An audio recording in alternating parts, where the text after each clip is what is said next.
Today's video is about a camera. Yes, we have already fitted an Auto Vox camera to the rear of our caravan, which is, from the feedback, has gone down quite well, I think. Really pleased with it. Auto Vox contacted me recently and said, would I like to try one of their other cameras? So I've said yes, and recently in the post arrived this. We're going to do an unboxing.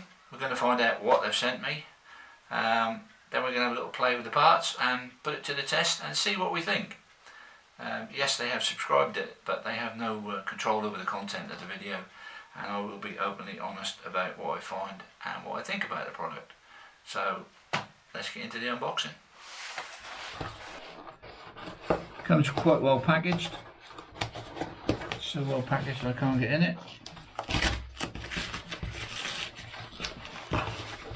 Bear with me.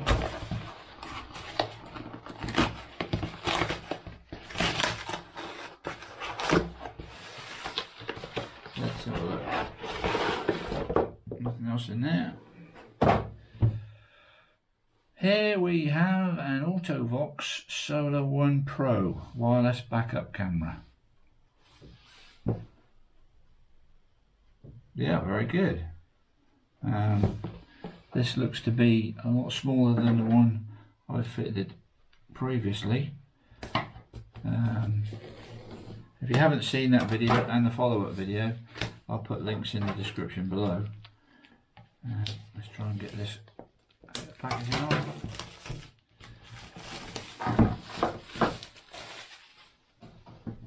Now how do we get in here? Oh, there's a sleeve on top.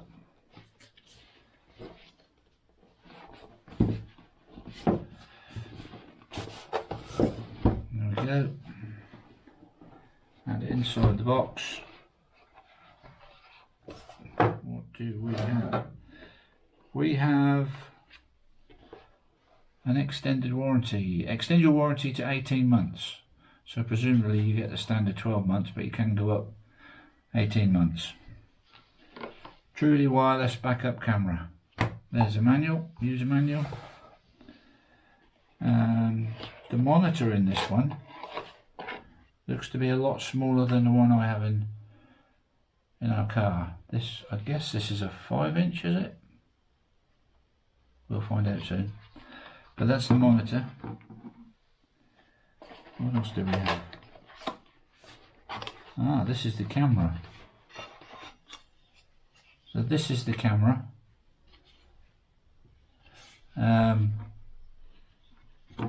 Obviously that's the solar panel.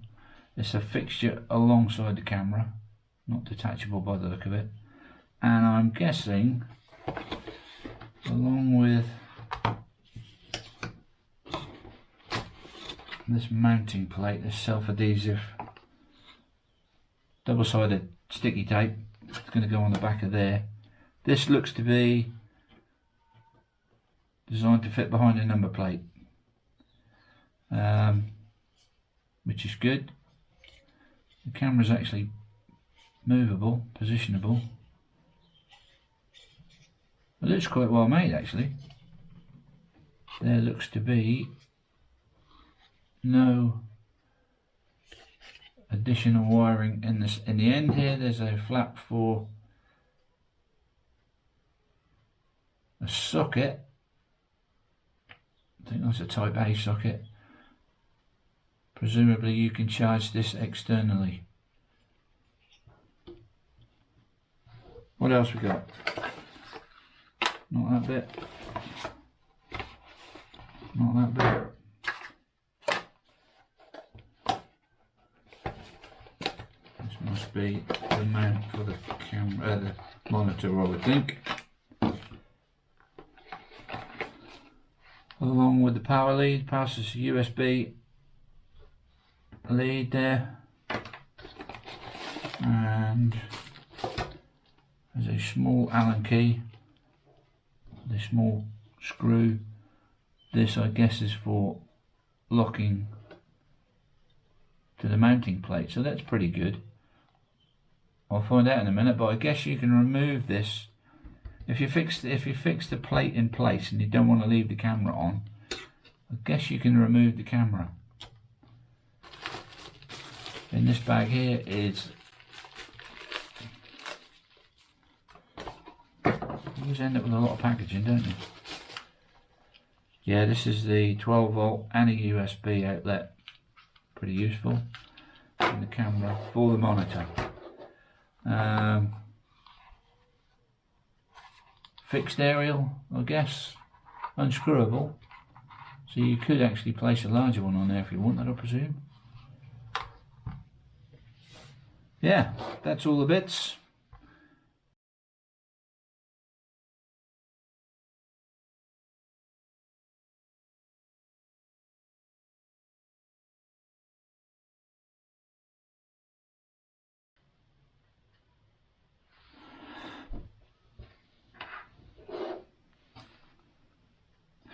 Alright, so I've had a quick look at the instructions, and it says if it's fully charged it'll run for approximately 7.5 hours. But if you're not, it also says if you're not going to use the camera,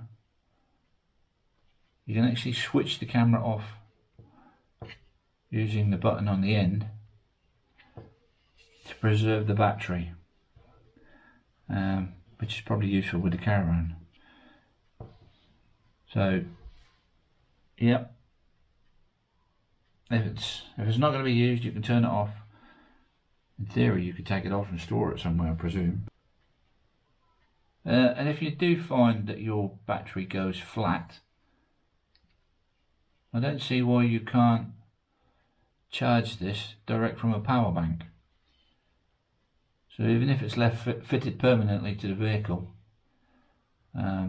be it your trailer, your caravan, your horse box, whatever, and you've got a portable power bank, plug it in there, charge it up, and away you go. Don't have to wait for the sun to come out. Yeah, so that would be quite useful. The on-off button for the camera is here.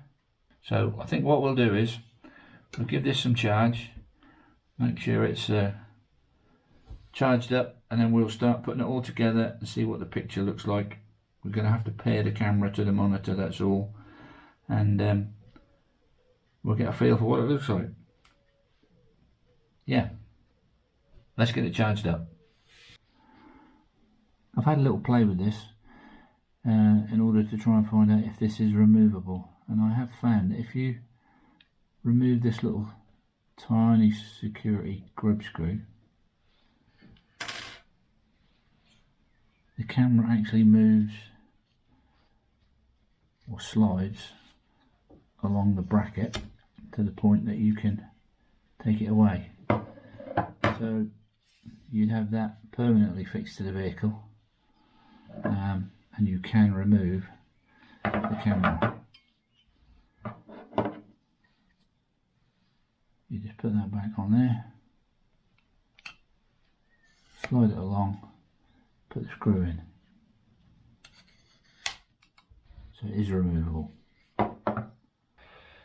Okay, so we've had the camera on charge for a few hours, and I've come out to the caravan to just temporarily mount this. Now normally it would tuck behind this top edge or the lower edge, because you can reverse the image on the monitor if you get it underneath, but my number plate is stuck on so tight I can't move it.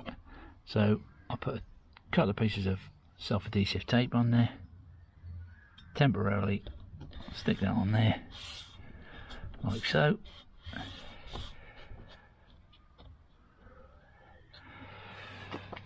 and we'll pop in the caravan and see what we can see on the monitor. Okay, now the reason we're in here is because I've got a 12 volt socket here. Plug the adapter in, we'll plug the monitor into the lead, and it fires up automatically, and that there is the image. I don't know whether you can see that, very colourful. It's got the reverse and grid lines, marker lines on there, but there's a full menu. There's some buttons on the side here. If you press that, you can go into changing changing the position of the lines or removing the lines. We've got a reset in there. Doesn't say on the camera, on the screen very long. Brightness and contrast controls. What else we got? Pairing, which is already paired anyway. So few options to set it up as you like. There's a battery monitor there. It tells you the state of the camera. Okay, so this is a range test. First range test we're going to do. This is where we're going to put the monitor in the car, switched on, and the cameras are loose in my hand, as you can see, and I'm going to walk away from the car while my glamorous assistant watches the monitor, and she'll indicate to me when it goes off, so we get an idea of the range of the camera to monitor with it only being in the car. And here we go.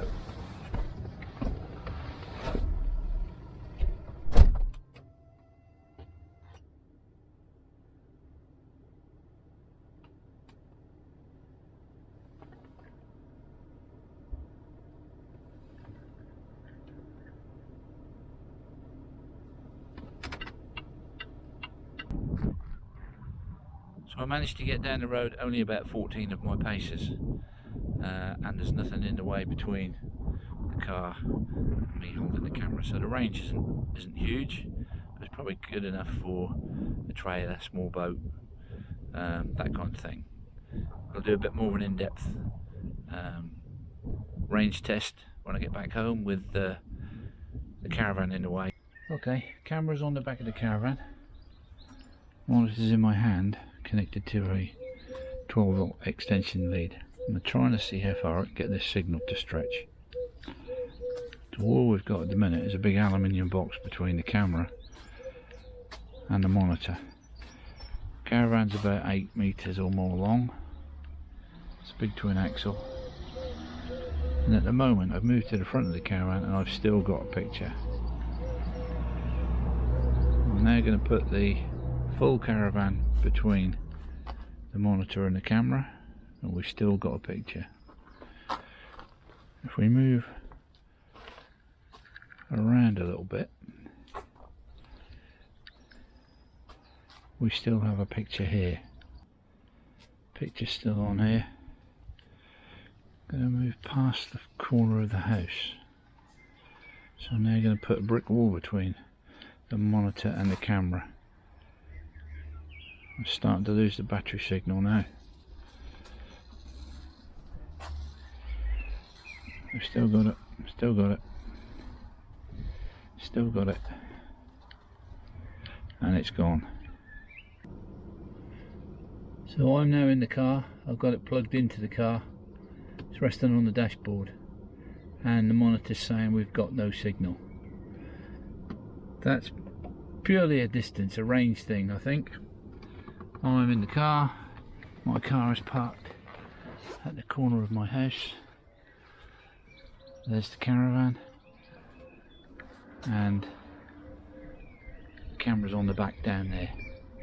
It's not a huge distance, but it's enough, and there's enough obstacles in the way, an aluminium box, a brick wall and a car, to say that we have not got enough distance. It can't see the camera.